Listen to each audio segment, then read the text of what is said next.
You ask Tiger to solve. This deals with linear equations with one unknown. The final result is y equals -13/3. Let's solve it step by step.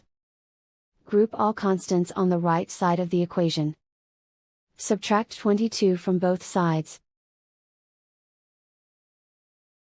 Group like terms. Simplify the arithmetic.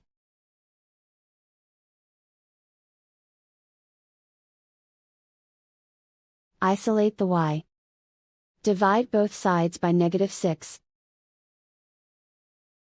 Cancel out the negatives. Simplify the fraction. Move the negative sign from the denominator to the numerator. Find the greatest common factor of the numerator and denominator. Factor out and cancel the greatest common factor. And so the final result is y equals -13/3.